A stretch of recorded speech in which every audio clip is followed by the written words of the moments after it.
Here I am, parked outside the Grand Vista Hotel, the engine off, the rain turning the windshield into a shimmering veil. Through it I can see her, Claire, my wife. She's at a table in the corner, her dress clinging to her in a way that would have left me breathless once. Across from her sits a man, older, composed, exuding wealth and control. He leans in, his hand brushing hers. She doesn't pull away. Instead, she smiles, a smile that's warm, inviting, a smile that was once mine. I can't hear them, but I don't need to. The way her body tilts toward him, the way his eyes linger on her lips, it's all too clear. My grip tightens on the steering wheel. The storm outside is nothing compared to the one brewing inside me. She doesn't know I'm here. She doesn't know I've seen everything. But she will. For most of my life, I've prided myself on being the kind of man people could count on. Steady, dependable, nothing flashy, nothing complicated. I've always thought there was value in being a rock, in being the one who keeps things grounded when life gets turbulent. That's who I was when Claire met me, and that's who I still believed I was until recently. Claire was the opposite of me in every way that mattered. Ambitious, effortlessly charming. The kind of person who could walk into a room and command it with a single glance or a well-timed laugh. People loved her instantly, and so did I. We balanced each other out. I thought we did anyway. For 15 years, I told myself we had the kind of marriage people dream about. We were the couple others envied at dinner parties. The inside jokes, the shared glances, the ease of two people who fit together. And for a long time, I think we really were that. But perfection is a funny thing. It's brittle, fragile. One crack, and everything you've built starts to splinter. I don't know exactly when it started. Maybe it was the late nights she chalked up to work. Or the way she began checking her phone more often. Her smile dimming when she thought I wasn't looking. It was subtle at first, a shift so small it was easy to dismiss. Except it wasn't small. Not really. There were moments when she seemed like a stranger sitting across from me at the dinner table. Times when her laugh felt rehearsed, her words carefully chosen. The intimacy we once shared, the closeness that made her my best friend, was gone. Replaced by something colder. But I told myself it was normal. Everyone goes through rough patches. Life gets busy, people drift. And besides, I was Pete, the dependable husband. The boring one, sure, but the one who kept us steady. That's what I told myself. Until the signs became impossible to ignore. Looking back now, I wonder how long she'd been slipping away before I noticed. How much I missed because I didn't want to see it. Maybe I chose not to. But the truth has a way of surfacing, no matter how deep you try to bury it. I didn't know it then, but Claire wasn't just drifting. She was already gone, living a life I was never meant to see. It started with the bracelet. Months ago, I was tidying up around the house, something Claire always teased me about. "You're so predictable, Pete," she'd say, her voice light with affection. I liked the order. It gave me a sense of control. I was emptying her gym bag, tossing out crumpled receipts and half-empty water bottles, when I found it, wrapped in a small piece of tissue paper, as though someone had hurriedly tried to hide it. A bracelet. It wasn't the kind of thing Claire usually wore. She liked understated elegance, simple pieces that complemented her style without demanding attention. But this was different. A thin, intricate band of gold, with delicate emeralds set along the clasp. It caught the light in a way that made it impossible to ignore. I held it in my hand for a long time, my mind trying to piece together where it had come from. I hadn't bought it. That much I knew. When Claire came home that evening, I showed it to her. She glanced at it for a second, too quick, too dismissive, and then smiled. "Oh, that," she said, her tone breezy. "It's for a friend. Her birthday's coming up, and I didn't want to forget it at the office." She said it so casually, so convincingly, that I almost believed her. Almost.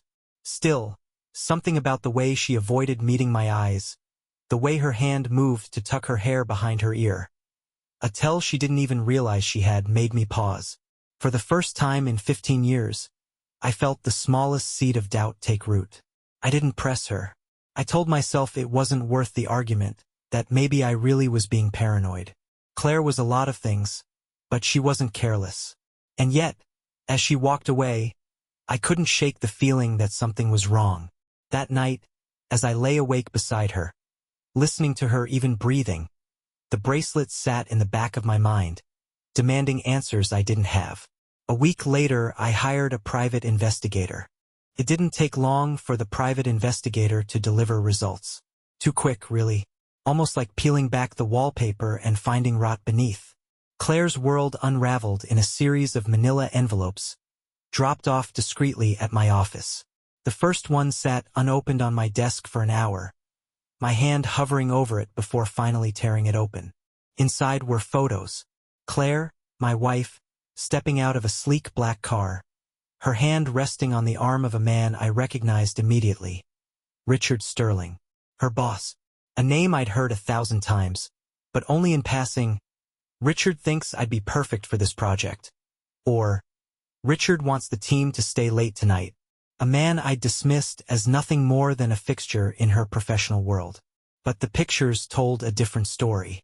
There they were, entering a high-end restaurant together, her face lit with laughter.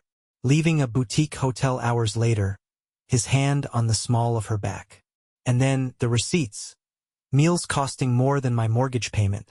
Overnight stays in suites I'd only seen in movies. It wasn't just infidelity. It was a whole other life. The investigator's report filled in the rest. Richard Sterling wasn't just a wealthy executive. He was a man with a reputation for ruthlessness, both in business and in his personal dealings. Lavish parties at private estates. Invite-only galas where power and decadence went hand in hand. Claire wasn't just sleeping with him. She was part of his world now. The PI had overheard snippets of conversations, caught through wire-thin walls or the lingering echo of her voice on Richard's private balcony. Talk of deals, of favors exchanged, of Claire knowing how to handle herself in delicate situations. My mind raced with possibilities, each darker than the last. Was she just an accessory to his success? A plaything to show off at his parties? Or was it more than that? Had she crossed a line into something illegal, something dangerous? The thought made my stomach churn. The final envelope was the worst. A series of text messages, pulled from Richard's phone. Coded words and private jokes that needed no interpretation. The ease with which they spoke to each other, the intimacy in their language, made me feel like an intruder in my own life. There was no mistaking it now. Claire wasn't just unfaithful. She was living a life I didn't recognize, and she had chosen to keep me in the dark. I stared at the evidence for hours, each photo and receipt another nail in the coffin of our marriage. I felt hollow, like the man I thought I was had been stripped away, leaving nothing but this raw, unfamiliar version of myself. But beneath the hurt, beneath the betrayal, something else began to stir. A slow-burning anger, calculated and cold. If Claire wanted to play in Richard's world, she'd soon learn what it felt like to be caught in a game where I made the rules. For days I couldn't function. The evidence sat in a drawer, locked away but never far from my mind. It didn't matter where I went or what I did. Images of Claire with Richard followed me like ghosts. Her smile, the one I once thought was mine alone, now taunted me in the company of another man. I couldn't escape it. The anger came first, white-hot and all-consuming. I wanted to rage, to tear down the walls of our home, to confront her in a storm of accusations and force her to admit what she had done.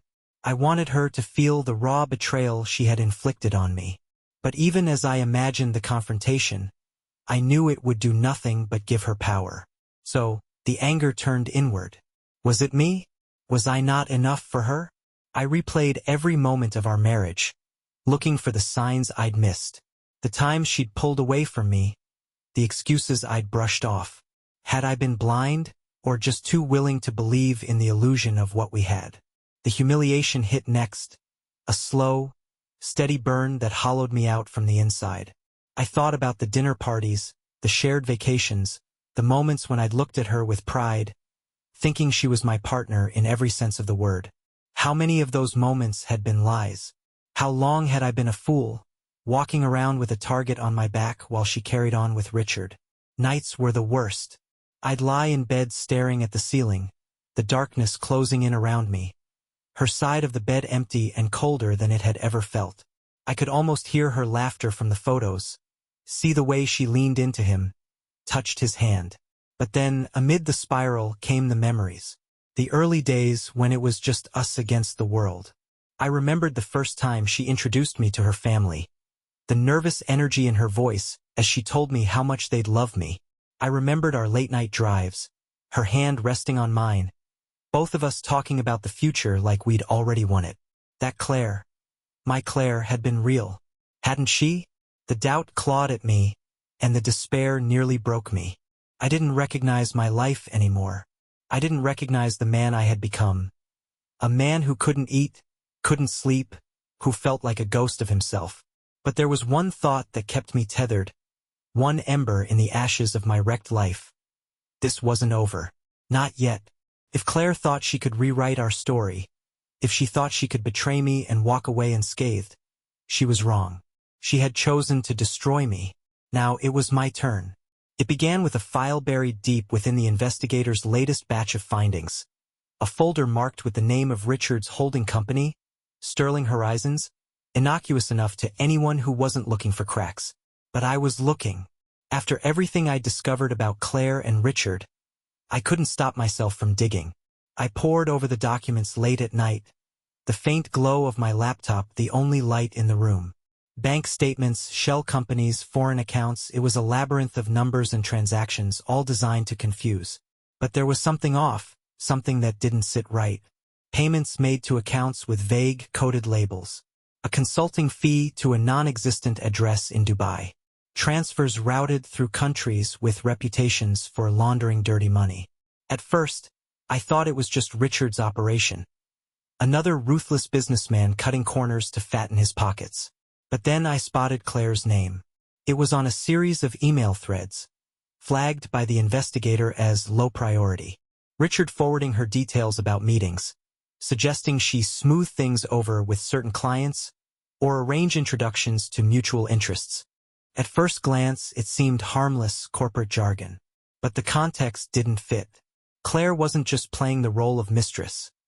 She was involved, actively aiding whatever schemes Richard was running. My heart pounded as I read further. Claire had been helping Richard host private gatherings, exclusive parties for his elite network. The attendees were power players, politicians, tech CEOs, even a foreign diplomat or two. From what I could gather, these weren't just networking events. These were nights where deals were struck under the cover of opulence, where anything and everything had a price. The deeper I dug, the darker it got. There were whispers of coercion, blackmail, and bribes.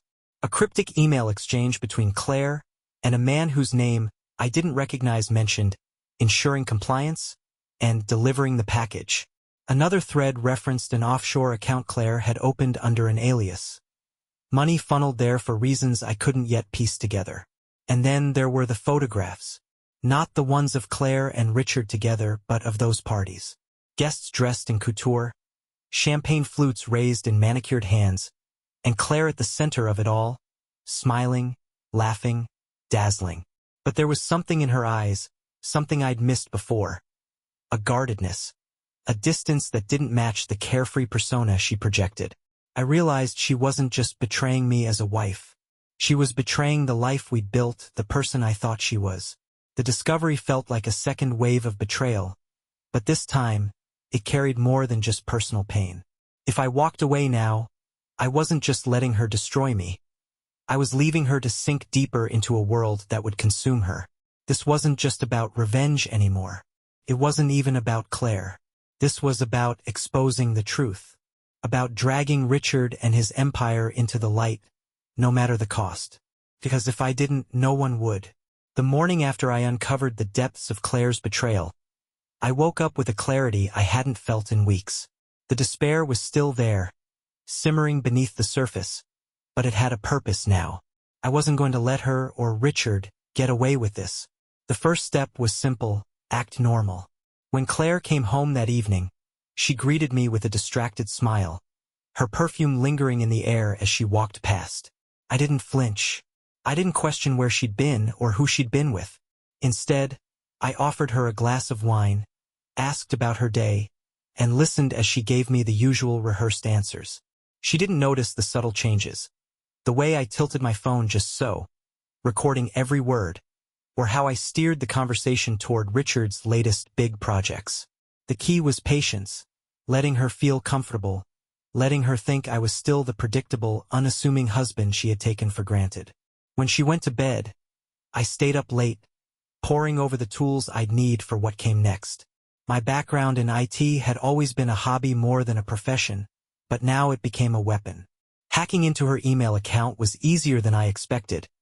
She hadn't even bothered to change her password from the one I'd helped her set up years ago. What I found there was equal parts infuriating and illuminating. Her inbox was a trove of carefully worded correspondence. Confirmations of dinners, mentions of favors she'd arranged for Richard, and subtle acknowledgments of the money flowing into her offshore account. But her emails were just the beginning. Richard's files were harder to access. His company's encryption was sophisticated, but not unbreakable. After 2 nights of trial and error, I managed to breach a shared server Claire had access to through her work laptop. The files there were damning. Internal memos outlining shell company structures, evidence of backdoor deals with foreign officials, and financial records that linked Sterling Horizons to illegal trade routes. I began cataloging everything: screenshots, voice memos, spreadsheets. The evidence piled up, and with every new discovery, the weight of what I was doing grew heavier. I wasn't just exposing an affair anymore. I was dismantling an empire. Each day I played my role to perfection. I complimented Claire's new dress, pretended to care about her work meetings, and even suggested we plan a weekend getaway. She seemed to buy it, laughing at my jokes and leaning into the illusion of our marriage. At night, while she slept, I became someone else entirely. The man who combed through encrypted files, traced suspicious payments, and built a case so airtight that not even Richard Sterling's army of lawyers could untangle it. I was methodical, careful not to leave a trace. Every move I made was calculated, every piece of evidence stored on encrypted drives she'd never find.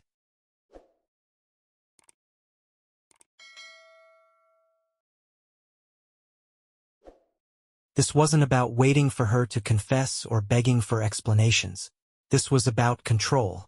And when the time came, I would make sure that neither Claire nor Richard saw it coming. It started small, just enough to unsettle her. One morning over breakfast, as Claire scrolled through her phone, I casually asked, "Do you still keep in touch with Richard outside of work? You mention him less these days." Her hand froze for the briefest moment before she brushed it off with a laugh. "Oh, you know how it is. Busy schedules." I smiled, taking a sip of coffee. "Right? Busy schedules." That was all I said. I could see the wheels turning in her mind, though, as she picked at her toast. It wasn't much, just a nudge, but it was enough to plant a seed. The next time I twisted the knife, I made sure she couldn't avoid me. We were watching TV one evening. Something forgettable, the kind of show she half paid attention to while scrolling through her phone. I waited until she was mid-swipe, then leaned back and asked, "Do you think people can really keep secrets in a marriage? I mean, with how connected everything is these days." Her head snapped up, her face a mask of practiced neutrality. "What do you mean?" I shrugged, feigning casual curiosity. "Oh, just something I read online. A guy found out his wife was having an affair because of an old email he stumbled across." "Crazy, huh?" Her smile was tight, her eyes darting back to her phone. "Yeah, crazy." But she didn't touch her phone again for the rest of the evening. The more hints I dropped, the more I saw her slip. She started double-checking her phone when she thought I wasn't looking. Her face pinched with concentration. Her laughter at dinner became forced, her conversation stilted, like she was struggling to stay ahead of me in a game she didn't know I was playing. One night, I upped the stakes. I left the bracelet, the one she'd lied about, carefully placed on the kitchen counter. It had been buried in a drawer for weeks, but now it sat gleaming under the light, an accusation in gold and emerald. When Claire walked in, she froze. I didn't look at her, just kept chopping vegetables like nothing was wrong. After a moment, she asked, "Why's this here?" I glanced at it, pretending not to know what she meant. "Oh, that? Found it while cleaning out the office." Funny how things get lost, isn't it? Her response was quick, too quick. Yeah, I forgot all about it.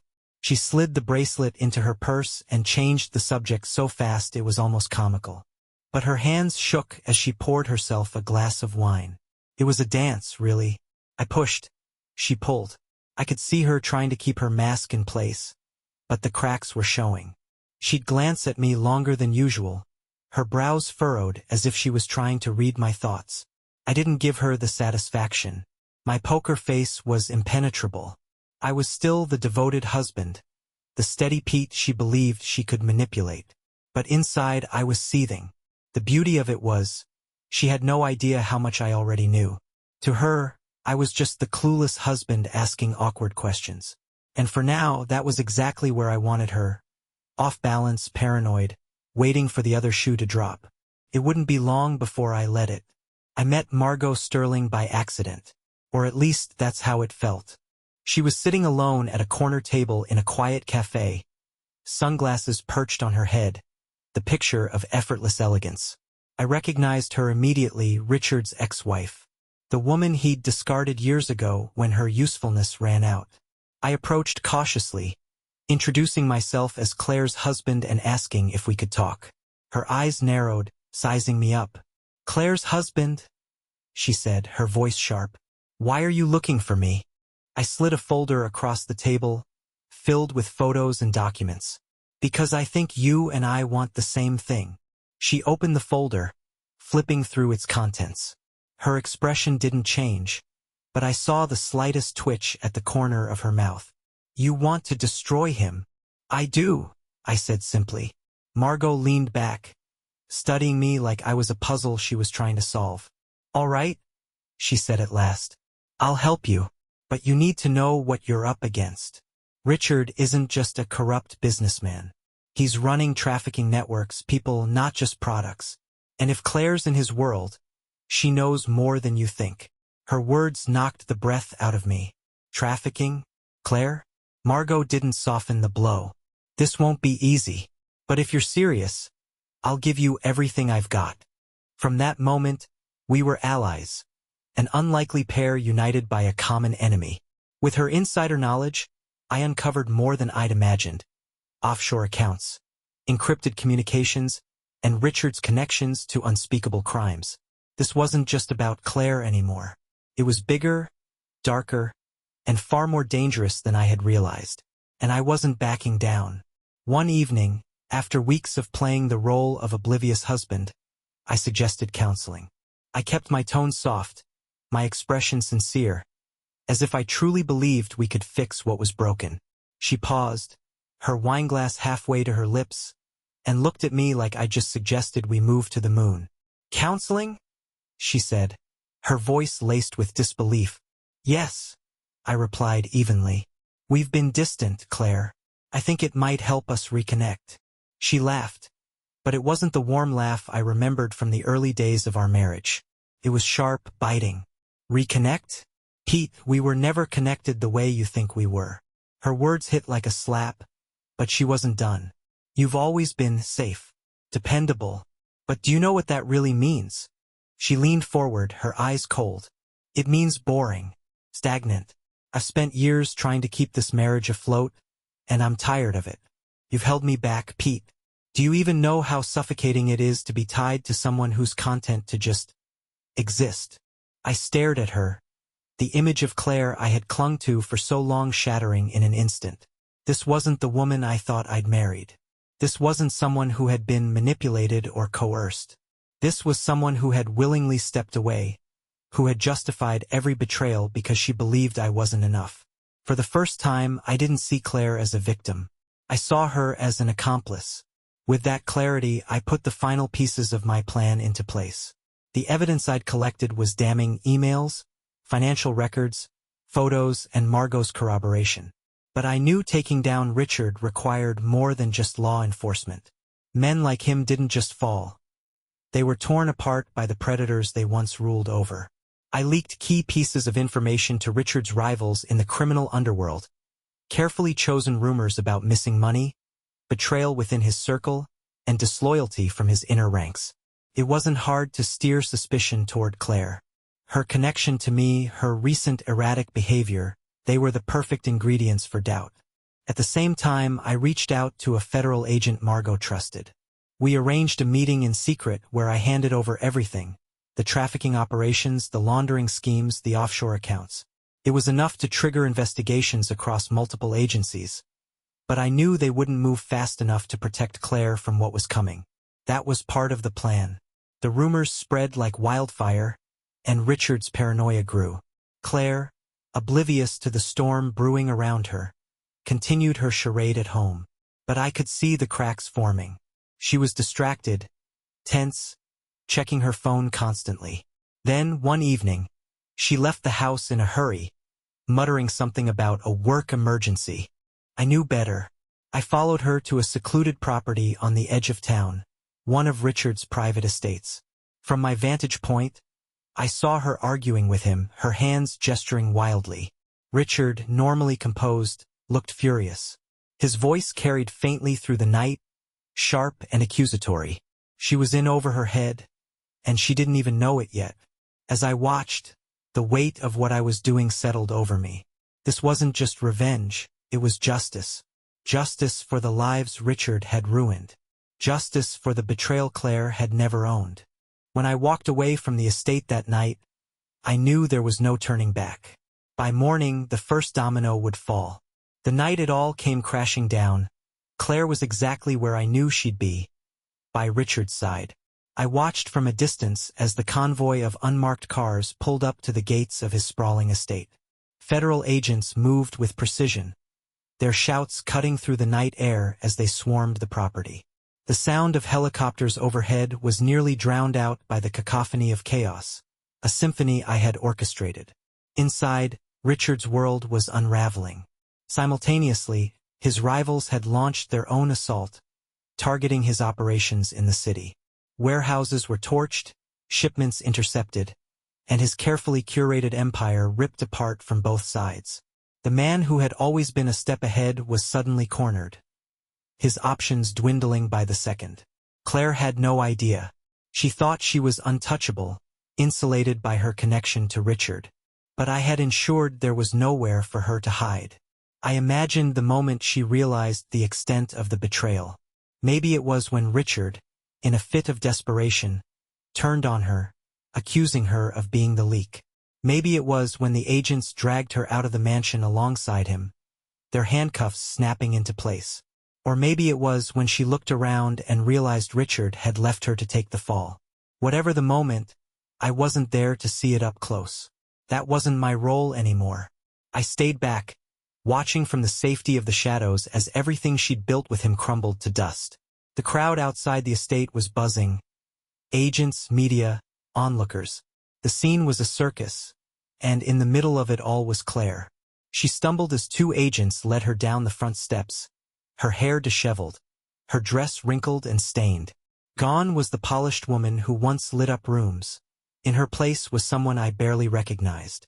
Her eyes scanned the crowd, frantic, searching. I knew exactly who she was looking for. And then, she saw me. I was standing far enough away to be unnoticed by anyone else, but close enough for her to make me out clearly. For a brief moment, I saw hope flicker across her face, as if she believed I might save her. But I didn't move. I stood there, stone-faced, letting her see exactly who I had become. The man she once dismissed as safe and predictable was gone. In his place was someone who had watched her betray him, destroy their life together, and made her pay for every single lie. The hope in her eyes faltered, replaced by something else, recognition. She knew. She knew this wasn't an accident, that this wasn't just the collapse of Richard's empire. This was me. As they loaded her into the car and the doors slammed shut, I turned and walked away, leaving the chaos behind. For the first time in months, I felt a sense of calm. Claire had made her choices, and now so had I. The weeks that followed were quieter than I expected, almost unnervingly so. Richard's empire had fallen, splintered into pieces by law enforcement and the vendettas of his enemies. He was behind bars, awaiting trial on charges that would ensure he'd never see the outside world again. As for Claire, her world had unraveled in a much more public way. The media tore into her as both a willing accomplice and a fool who had hitched her star to a collapsing constellation. Former friends distanced themselves, her once glamorous social circle evaporating overnight. I filed for divorce the next day. It wasn't an act of anger anymore. It was simply the final step in closing a chapter that no longer resembled my life. I'd clung to the idea of us for so long that I hadn't realized the weight of what I was carrying. Now, as I signed the papers, the burden lifted. Still, there was no joy in it. Only reflection. I'd been complacent, hadn't I? I'd thought that being steady, dependable, and predictable was enough to hold us together. Maybe I'd ignored the signs too long, let the cracks grow deeper while convincing myself they were just surface flaws. But no, Claire hadn't stumbled into betrayal. She'd walked into it willingly, step by step. Her choices were her own, and I refused to shoulder the blame for a path she'd chosen to take. I thought back to our early days, the laughter, the dreams, the moments when we were truly partners. Had those been real? Or had they always been fragile, destined to break under the pressure of ambition and greed? I didn't have an answer. Maybe I never would. A month after everything ended, I found myself walking along the shore near my new apartment. The beach was quiet, the waves gentle against the sand, the kind of peace I hadn't felt in years. For the first time, I allowed myself to imagine a future unburdened by Claire's shadow. No more lies, no more second-guessing my worth. Just freedom. As the sun dipped lower on the horizon, I felt my phone buzz in my pocket. At first, I ignored it, unwilling to let anything disrupt the moment. But something urged me to look. It was a message from an unknown number. "You think it's over, but it's not." The words sent a chill down my spine. I turned, scanning the empty beach, but there was no one there. Just the wind and the sea, indifferent to the weight of those 6 words. I stared at the screen, the tide creeping closer to my feet, and wondered if this was a threat or a warning, or both. Whatever it was, one thing was certain. The story wasn't finished. Not yet.